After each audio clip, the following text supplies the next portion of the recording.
Coping with seizures is a challenge. For people with epilepsy, the potential of a seizure taking place can be a persistent fear, and it can dramatically impact the structure of their daily lives. In this episode, we'll look at a variety of changes people make to adapt to their epilepsy and manage the risk of seizing. My name is Sue. And I'm Jack.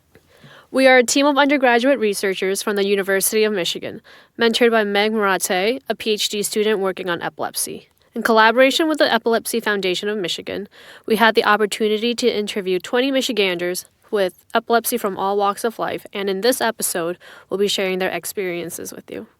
Epilepsy is set apart from other chronic illnesses by how unpredictable its symptoms are. No matter how rare someone's seizures are or how long they've gone without seizing, the potential is always there, and precautions must always be taken. Even people who have gone a decade without seizing still need to alter their lifestyles as if one could happen any minute.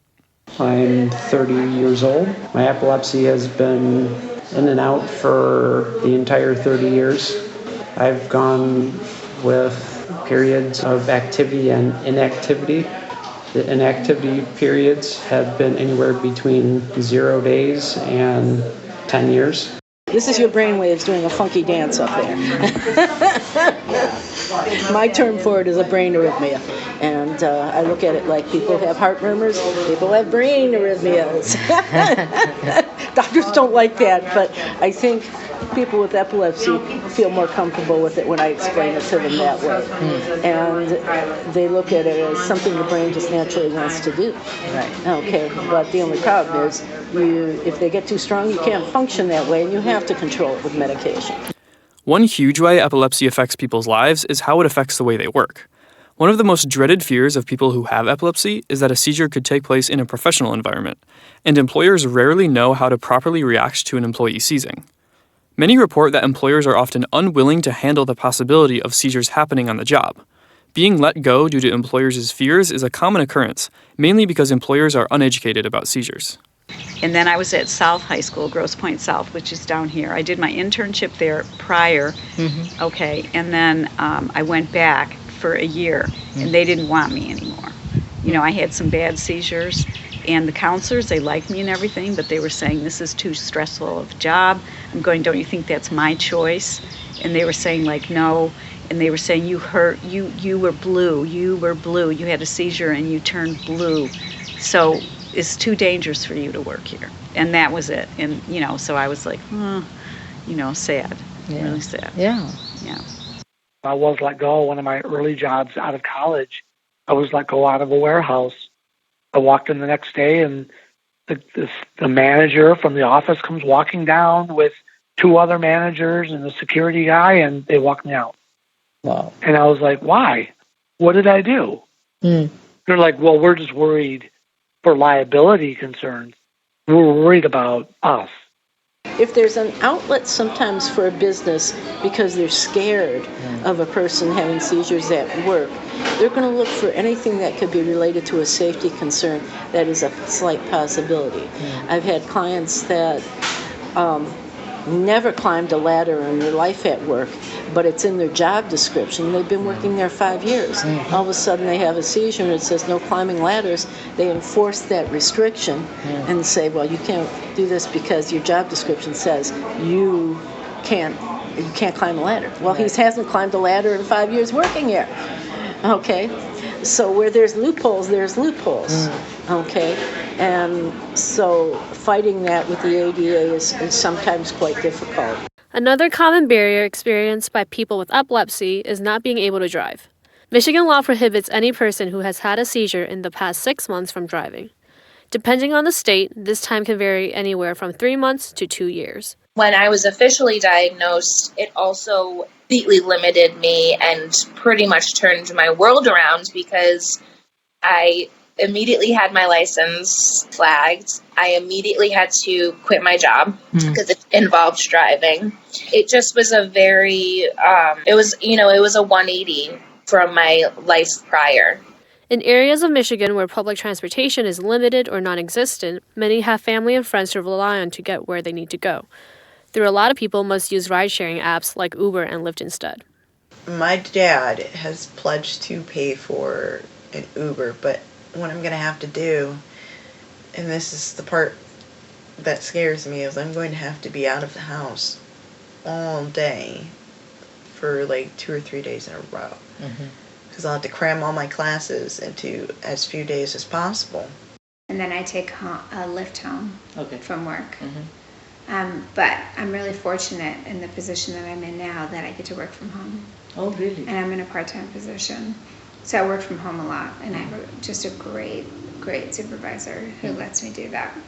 And so that's wonderful, that I get to do that. And then as far as running errands, I don't have anyone in the evenings right now, which makes it really challenging. So I have to bucket my errands around certain days.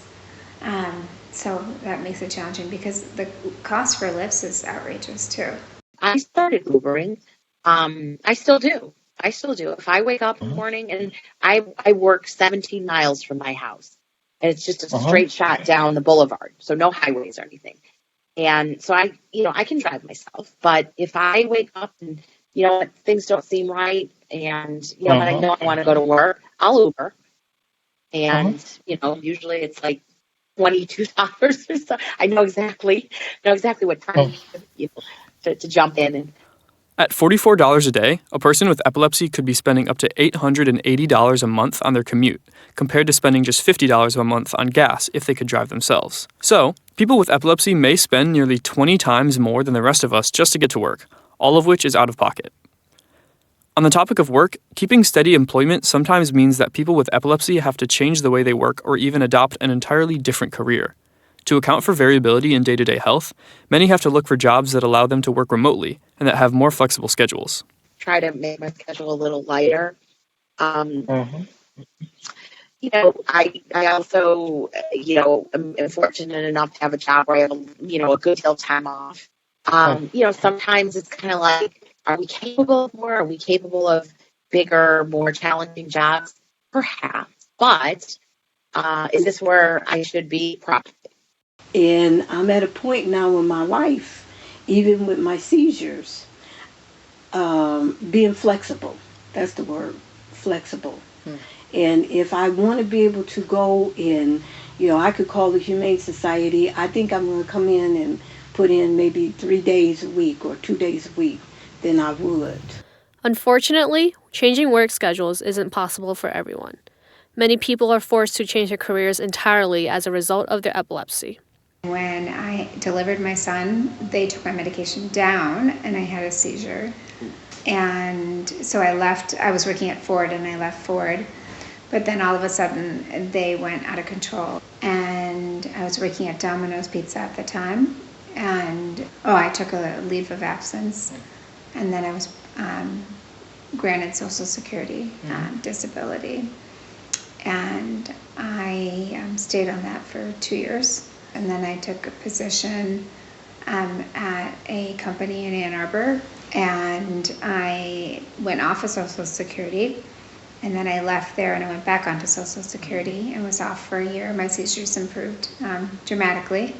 My seizures are very stress triggered.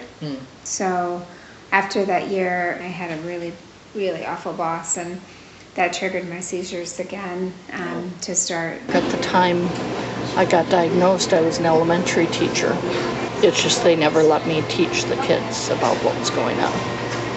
And it was so frustrating on my part because I wanted to teach these kids.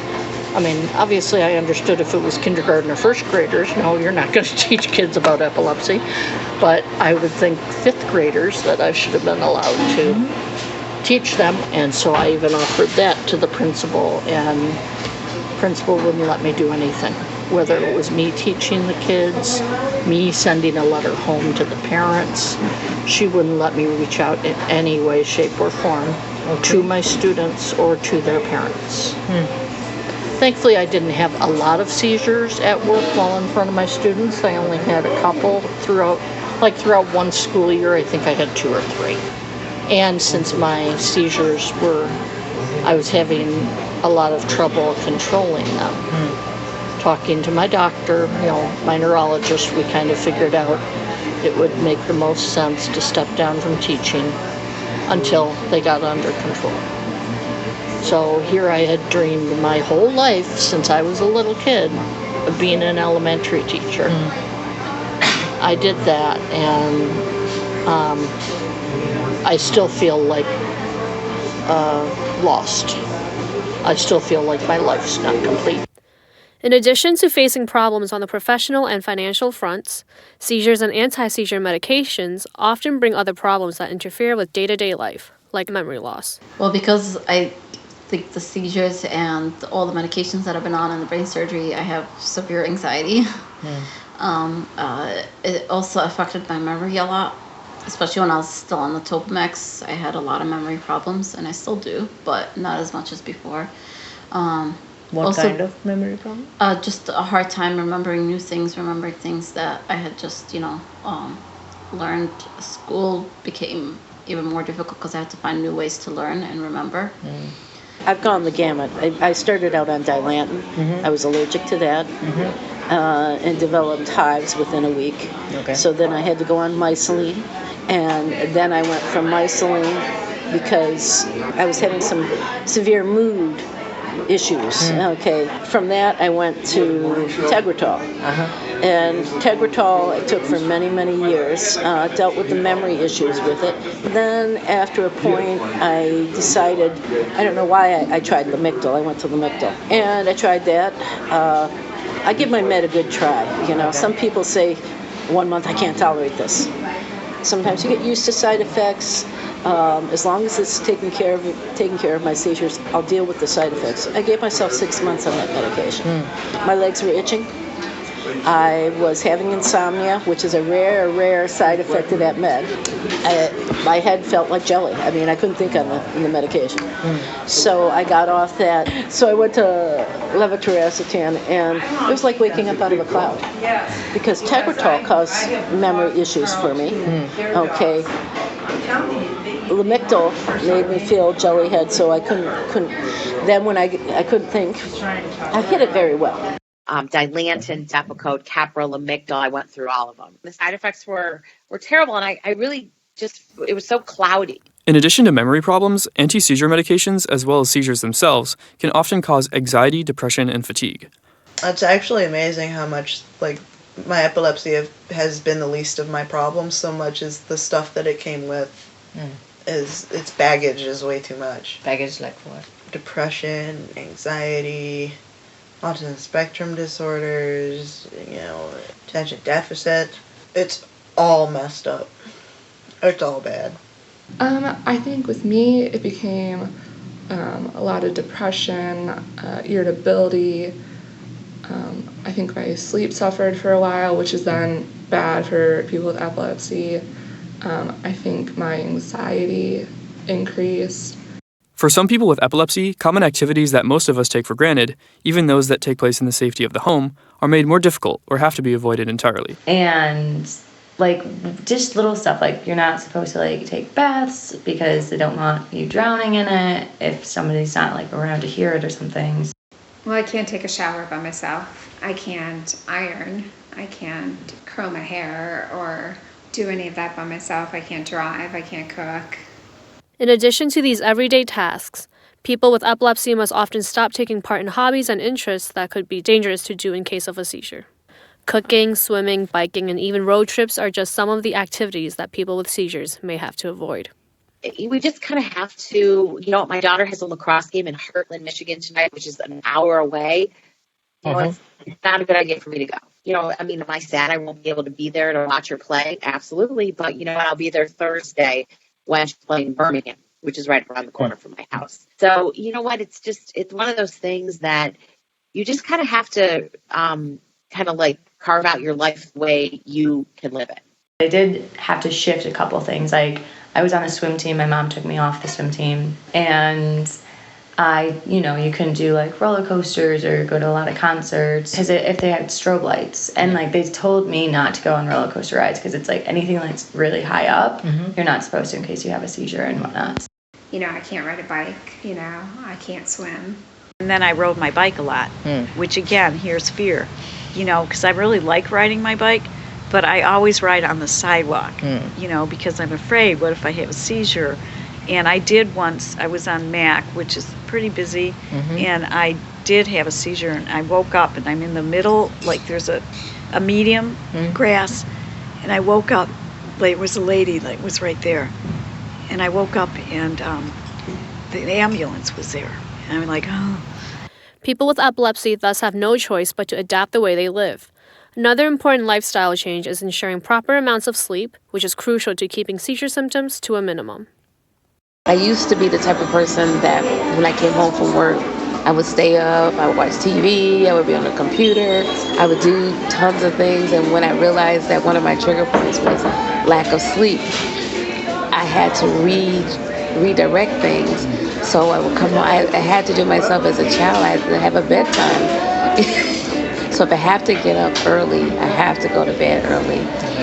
So if I can sleep in, I can kind of push sleep out. But I just have to watch what I do. And I just have to be careful in time management. And I never was before. Yeah, I have a difficult time also with the sleep routine. Like, you know, I don't go to sleep like the same time every night. And that's the one thing I should do. But I'm stupid, like, I just don't, and I always try to get 8 hours, because that's how much, if I have less than 8 hours, I know that most likely there's a big chance of me having a seizure. So it's scary, like, if there's a day where I have, like, 6 hours, I'm like, oh, okay, this is a seizure day. As undergrads, we can attest to the difficulty of keeping a consistent sleep schedule. Throwing seizures into the mix, we can only imagine the issues that can arise. People with some kinds of epilepsy can be sensitive to certain stimuli, and hence this is another big part of coping with seizures. Interestingly, people use different strategies when faced with a situation or stimulus that brings on seizure warning signs or auras. Some try to eliminate stimuli by removing themselves from the situation, while others use constant stimulation to calm themselves. She had learned so much about how to manage her seizures that, like, I think would happen under certain kinds of stimulation. So as she learned to, like, sense a seizure coming, if she could remove herself from stimulation, like, you know, which would mean, like, she would go in a room and close the door and turn off the lights and go to bed, then she could, like, just have the seizure in her bed and not be in an environment exposed to stimulants that would, like, make the seizure, like, escalate. There's always a weird buzzing in my head, like the static on TV, but in your brain, and I'll just get general anxiety or the need to yell or run, and a lot of the ways that I escape that is by playing video games. And by having continuous stimulation, I avoid that feeling because I can see things changing as I respond, or as I act. Seizures have the ability to completely change a person's life, down to the minute details. When provided the proper familial, social, and financial support, people with epilepsy can tailor their lives and enjoy a fulfilling life, but this is far from easy. You know, you just you make it work. I guess is the best way to explain it. I'm fortunate, like I said, to you know, have a tiny but great family. I mean, it's really just my husband, me, my daughter, and then my mom also lives in town. So she helps a lot with our daughter. But again, it's not sympathy for myself. It's just getting it all done. Yeah. My doctors are right next door to where I work. I work downtown, and DMC is right next door, so I walk there from work when I have an appointment. When I was first diagnosed, at 14, I didn't really notice as much of, like, a change in my life. My parents, bless them, were so accommodating that I didn't have to change a whole lot. My parents and my older brother, while he was still at home, they would make time to come to all of my practices, morning and afternoon. If they had to leave work early or, stay late, whatever, they were super great about that. In this episode, we have covered the many changes that people living with epilepsy have to make. They range from the large aspects of life, such as one's career, to the smaller aspects, like the ability to take a bath. We urge employers and others in positions of power to take note of these circumstances and to support employees through the challenges they face on their journey with epilepsy. You have to make those choices in life and say, what's the balance for me and what's important? Number one is your disorder and seizure control. Without that, you're not going to be able to function in the other things. Right. But that's not an easy choice often, right? No, it's not. You have to have a lot of support. You have to be in an economic position that affords you to be able to do that. And I've been fortunate to be with good supportive parents and being in an economic position where I am. This project was made possible in part by the Rackham Program in Public Scholarship, a disability studies mini-grant, and the UROP program at the University of Michigan. Special thanks to Russ Derry from the Epilepsy Foundation of Michigan, Professors Elizabeth F.S. Roberts and Kentaro Toyama from the University of Michigan, and Dr. Sucheta Joshi from the C.S. Motts Children's Hospital.